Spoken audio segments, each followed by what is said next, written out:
Every pressure washing business owner I talk to who's stuck running a one-man show wants the same thing, to get off the truck. And they want to do so that they can hire somebody, send them out to do the work, and they can run the business. And almost none of them ever do it, and they stay the same size year after year. And it's not because they're not ready, because a lot of you guys tell yourself you can't hire yet, you can't find good people, you're too slammed to train anybody, the timing's off. But ironically, getting buried in that work and being weeks booked out is the one thing that shows you exactly what's broken in your business and forces you to go fix it. You just never let that happen, because every time it gets uncomfortable, you shrink the work back to what you can do by yourself. And that's why you've been the same size and you can't hire your first employee. So here's a quick story time, guys, about this exact situation, because we've got a client. He runs an exterior cleaning business in a big metro city in Illinois. And so he has one truck, it's only him. And his number one goal, he told me flat out, is to get off the truck and hire his first guy. So he runs ads with us, and in his first month, he gets 35 leads, and he's averaging about $50 a lead, and his average ticket is like $500. And he closes enough to make his money back by 3 to 5x. And then he calls me and tells me he wants to turn the ads off. And the ironic thing is, he's not pulling back because they failed or they weren't performing, but he's actually pulling back because he got too busy. And he only had a 3 to 5x return because he wasn't closing a lot of the leads because he couldn't get to them. And so why does a guy like that pull back when it's actually working? Well, it's the same reason you do. Ask yourself why you can't hire yet. And it's always two things that I always hear is I don't have enough leads or I'm not making enough money. And those are the two reasons every solo guy I talk to on calls gives me. And they feel like two different problems, but they're actually the same problem. So I'm gonna go ahead and show you guys visually what I mean. So here's what I call the capacity ceiling, guys. And I'm gonna take you through what a typical season looks like for a solo guy on a truck from January to December and how they're not able to hire. And so what is this?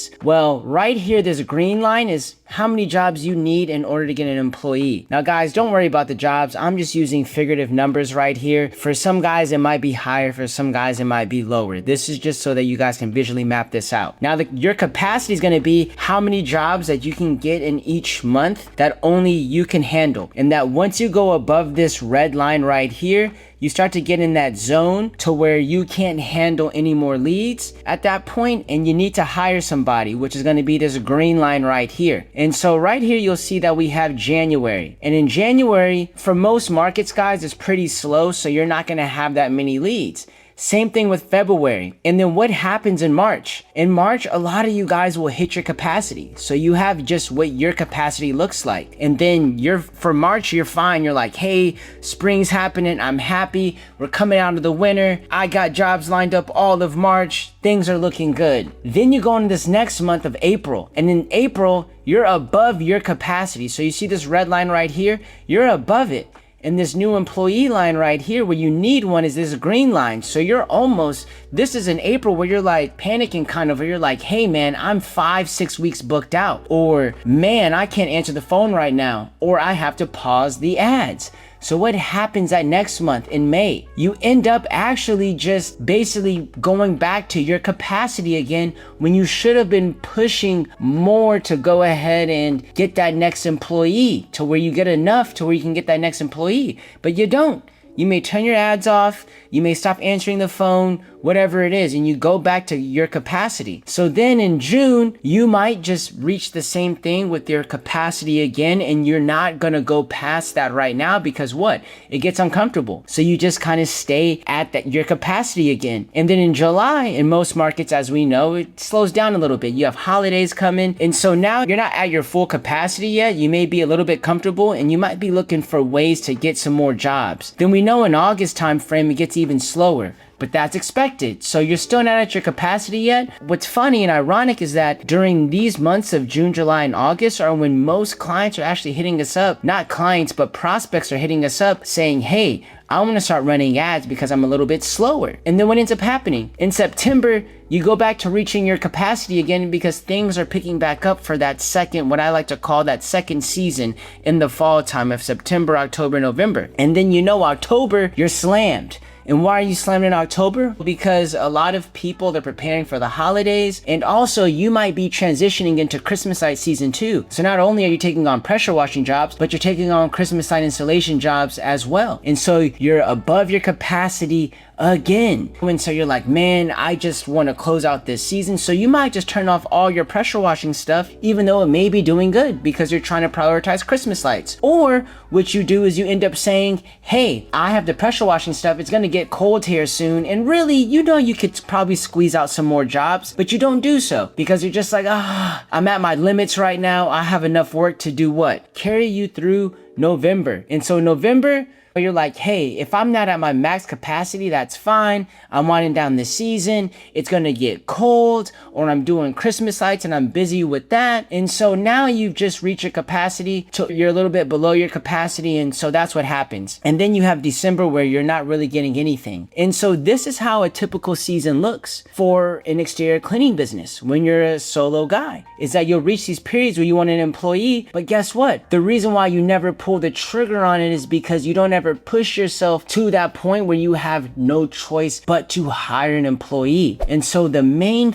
reason why you don't hire an employee is because of fear. It's based off of fear. And so I'm going to go to this next visual board, guys, because you have to replace that fear with an actual number. And so what you want to go ahead and do is you want to calculate how many more leads do I actually need to get in order to hire an employee? Because a lot of you guys are just scared that this extra money that you're going to have to pay for an employee is going to bankrupt your business, or that it's the wrong timing, when that's not the case at all. And so majority of you guys is going to be because you think it's going to bankrupt your business and that you can't afford an employee yet, a full-time one. And so let's break this down. So what you want to do is you want to see how many more leads you need in order to get that employee. So a good employee is going to probably cost you around $4,000 to $5,000 a month, right? Annually, that's between $48,000 and $60,000 a year, starting off probably for a lead technician or a pretty decent office manager. And so then at that point, let's just say that your monthly profit is about $15,000. So let's say that you're generating about $25,000 a month, but you're profiting $15,000. And let's say that you're between $150,000 to $250,000 a year. So what ends up happening is you probably get 60 leads in a month. You close half of them. So that means you get 30 jobs, which is probably a job a day. And then at that point, your profit per job, let's just say that you make $500. Your average ticket's $700. But for every job you do, take $200 off of that. So that means that you're doing 30 jobs for $500.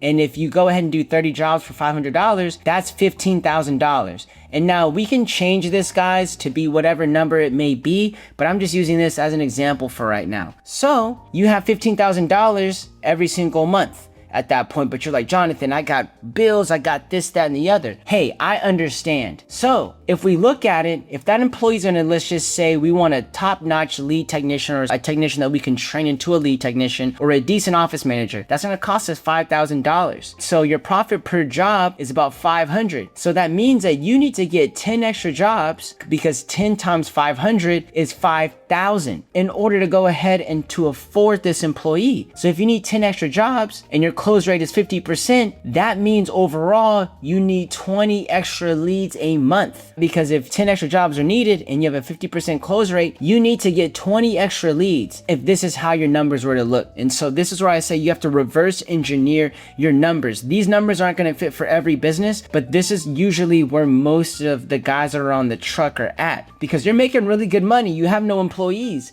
So everything coming into your business is straight up money that you guys take home. And that's why you're like, hey, I might not need to hire an employee because I'm making anywhere between $10,000 to $20,000 a month by myself. And so instead of the 60 that you had in the very beginning, you would just need to get 20 extra ones. And so when you're going through months like this, when I look at the capacity ceiling, you want to be hitting that point where you need an employee, because it's going to go ahead and force you to hire. It's going to force you to grow. And that is where you want to be at when it comes to your business. So overall, get uncomfortable. You can't hire your first employee because every time your business gets big enough to need one, you should get back down to a size that you can only handle alone. And the overwhelm you keep running from is the exact moment where you're supposed to hire. Those other businesses that run $1 million operations or that have broke that threshold of $350,000, $500,000 a year, this is what they had to do. Everybody has to do it. So stay in it. Let it force your hand. That's how you get off the truck. And it never ever happens any other way. So if nobody's ever put it to you like that, go ahead and hit the subscribe button. Go ahead and leave a comment if you agree or disagree, because I make this stuff for exterior cleaning guys who actually want to grow, not just stay busy or stay complacent. So thank you guys for watching the video, and I'll see you in the next one.